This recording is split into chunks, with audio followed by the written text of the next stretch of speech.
stoned. Hashtag resign. Let me hear it from you in 30 seconds before we look at I want to plead that we take it a little. You're a politician, so don't come with that political talk like a Nigerian. Yes. You were a Nigerian before you became a politician. Of course, we are all, I already told my director that I was going to go after anybody who was going to. We are all in pains. We are all in pains. We are all in pains. But you know, when we speak as Nigerians and we, you know, bottle up the whole everyone who is a politician, I somehow feel uneasy. Why do you feel uneasy? Yeah, because I know that 80% of the problems that we have in governance in Nigeria, you know, comes from the people. I will say this because my brother in Lagos just made mention of what happened in Anambra recently. You would expect that a Nigerian that is living in Nigeria, that have seen the situation that we all find ourselves, and someone in Anambra who knows what has been happening, and the fact that the governor has been fingered in trying to jump to APC that brought all of us to where we are today, and there was an election. Just go and check the result of that election, how he swept the whole of the local government. So you now turn back and ask yourself, who, as a politician, a leader now, you'll be like, who are you speaking for?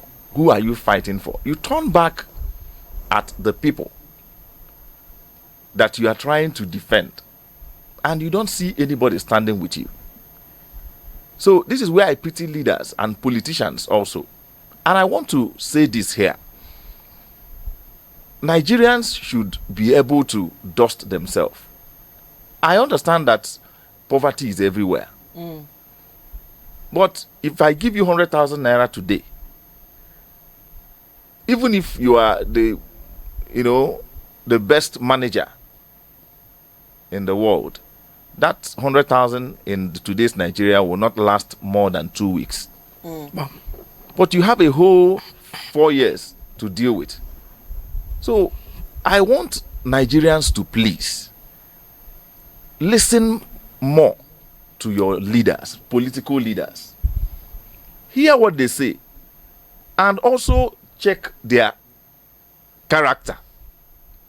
Check where they are coming from. That is why some of us, till today, if you beat us or whatever happens, raise us up, bring us down, we believe in the person of Peter Obi.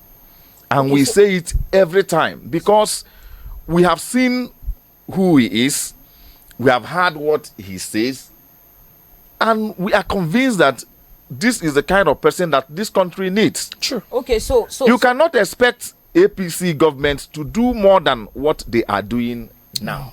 But the tragedy is that election will come, and the same people shouting on the streets. Look at that rally that they did in Lagos prior to 2015. Check all the names that were there. Both lawyers, activists, all of them saying one thing. And when this government now came in, the same people, you can't find their voice again. So the problem is with the people, and you can't be more than, as a leader, you can't be more than the people or the masses where you're coming from. We have another story we need to take, and I know our time is fast, but let me still point it out. I agree with you to some extent. Let me still point it out that in 2023, a lot of Nigerians were suppressed. Their votes were stolen.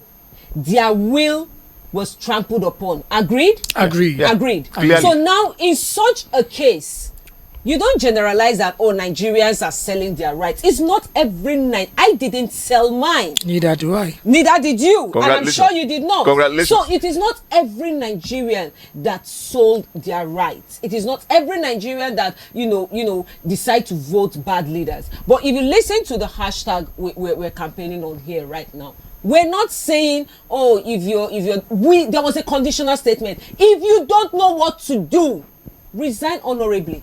It's not open for negotiation.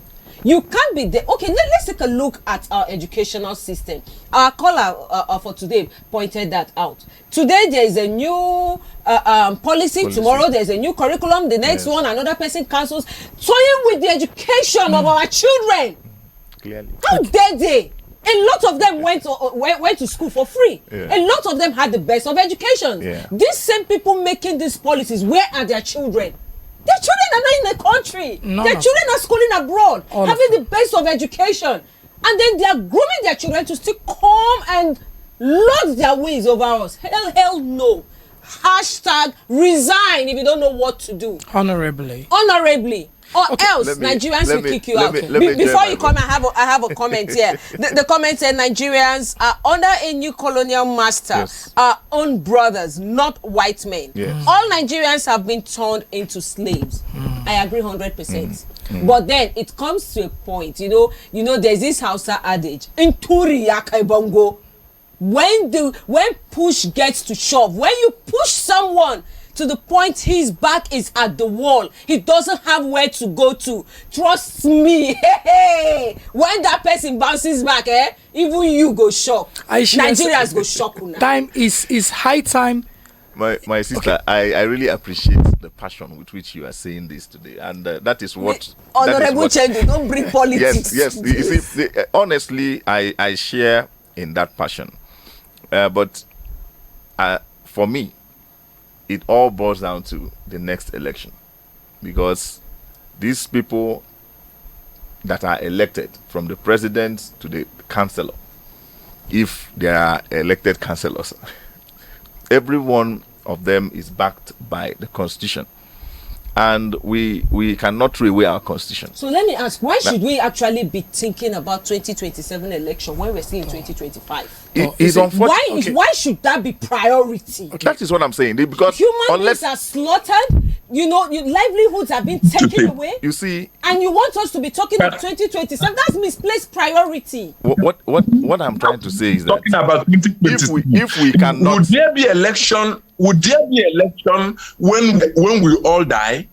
Is it not human beings that will be counting? Let us talk about 2025. Let us talk about November. Let us talk about November 18. Let us talk about Nigeria as at today. Let us leave election. Let us leave politics. Nigerians are dying, and we're talking about 2027. My brother, I'm sorry to cut you off. I'm just trying to, correct an impression here. We don't talk about politics. Let me conclude that statement. You see, let me tell you, comrade, there will be no 2027 if Nigerians who are talking about and preparing to become our voters, if we all kill them today. Agree. There will be no Nigeria if we decimate the Nigerians who are talking about today. There will be no Nigeria without Nigerians, my brother. So what are we saying here? My point. There will be no Nigeria, these voters without these electorates. Can you just give me a minute? Election in an industrial environment? What are you talking about? Okay, comrade, let him round off so that we take one more story. My point is that we have a practical example in Anambra, that with all this avalanche of problems, our citizens went into an election and still voted their slave master. Did they? In quote. Was it Nigerian that voted their slave master? Did they? Well, if they didn't, yes or no? Relax yes now. Or no? My point is that from the results we have, they did. Even with the results that is the result. What we know, what is clear in Anambra? Did you not when Professor Chukwumacha Soludo said on air 5,000 naira or whatever amount of money he was declaring to voters or to people, local government chairmen who delivers their own area. Of course, and they were taking it. They were the same citizens you and I are talking about here. No, comrade, we are taking the money. I want you to understand what I'm trying to say. I want you to understand what I'm trying to say is that the only chance we have as citizens is the election that is coming. Now, it's the government of the day that needs to bother about governance. Okay. You and I are citizens, comrade. Okay. Unless we are calling for a takeover or a revolution that will take them away. Do you understand? I myself believe in the revolution through the ballot box. Okay. In the last election, we went in, we voted the person that we are convinced that is a better leader. This time around, all I think Nigerians should be thinking about is to vote the right persons and defend their votes and decide that their votes must count. Drink cold water. Cool down for Jesus. Do you know what? Sorry, if I may I interject? Okay, go ahead. May I interject, please? May I please obstruct this discussion? You see, one, we have to be sincere with ourselves. Mm-hmm. If an election is conducted today in Nigeria, the truth is it will be manipulated. True. And the wrong candidate will be announced as the winner and will be told to go to court again. So how long are we going to remain in this system that is not working? What we should be saying now should not be far away from Tinubu should resign, Tinubu should be impeached, the military should take over. If we see of these things, then we not start saying, okay, Nigeria will not be a part of that. The worst they of will not start looking for a way. But if we are talking of revolution through the ballot, for the system we practice in Nigeria, it will not work. Okay. It is dead on arrival. Okay. And we all knew that the judiciary has been manipulated, INEC has been manipulated, National Assembly has been manipulated. It is a rubber stamp National Assembly. Do you expect anybody under this Akpabio leadership to stand up on the red chamber or the green chamber and say he's making an impeachment process against Bola Ahmed Tinubu? Such will never see the light of the day. We also saw how the beginning and the end of Natasha, when she raised an issue that has to do with her own personal life, how the Senate President tried to use his own office to induce her on sexual harassment. What happened? She took the matter to court. What happened? The whole system is being compromised. And as long as this continues, honestly speaking, we shouldn't be talking of 2027 because 2027 is as good as Tinubu is already declared as a winner. See, that is the mindset that we need to work against. This system that is being compromised. We cannot make that conclusion that is what they want us to believe. We can't allow that. Why military has to take over? Why Trump has to come to Nigeria to help us to decimate banditry, another act of terrorism, is a very, very important thing. Comrade James Chidi, we as activists, we need to start putting up petition to all countries across the globe. We need them to rescue Nigeria. We are in bondage, and we must not continue in this way if we must leave a good country behind for our children. Okay. Thank you, comrade. We must, my sister, we must not allow that mindset that elections will not work. We have to start from. This is a democracy. You have a social media platform, don't you? Of course. Educate people. That has been working for. As a party, Labour Party, we have been shouting it, we have been declaring it. We know what is happening, and we believe that there should be a change. But it has to be through the ballot. Okay, hold on. I will not sit down here and call for military takeover in Nigeria. All of us as citizens, all our activists, everybody should rise up and call and educate the masses and let everybody know that it's our right to go there and vote and defend our votes. Okay. Even if INEC declares another result, as a stand up to it and say that this is not it. So what happens when you're being killed? What happens? If we have to, when it comes to that election period, if we all have to die, let us die. Comrade, wow. Sorry. Why defending what we know that is right? My chief. Not to call for military to. The military you are calling, they are the ones being accomplices in what is happening. Sorry, A whole general told us that the military is involved in the insecurity that we have in Nigeria? Is it the military you want to call in? Go to Guzape and see the houses the generals are building everywhere. Where are they getting the money from? Sir, my chief, we know all these things. get the military should stay in the barracks.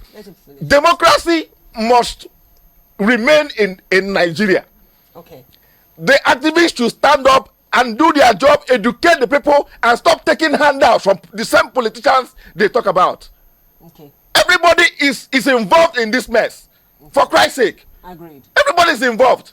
Agreed. Just look at the ones that somebody will come up and tell you that I am leaving P2B because he's not giving money for this, he's not giving money for that. Now you, if the P2B decides not to step out to be voted for, you, what is your own contribution? Everybody wants money. Everybody wants something. The activists want money. The lawyer wants money. Everybody wants money. And all we do is to sit back and call the president. We must all come together and decide what we want. Okay. That is how it will work. The military should stay in the barracks, for Christ's sake. Okay, so I've never seen you express yourself this way. You're already sweating despite the AC. So I actually allowed you to vent out. I hope you feel much better now that you've said. I'm not okay. Oh my goodness. I am not okay, I must say it. Do you need water? We can get you water to calm down. Thank you, my sister. While you calm down, I'm sure the mess is too much. I'm sure Nigerians out there have gotten your point. So let me hear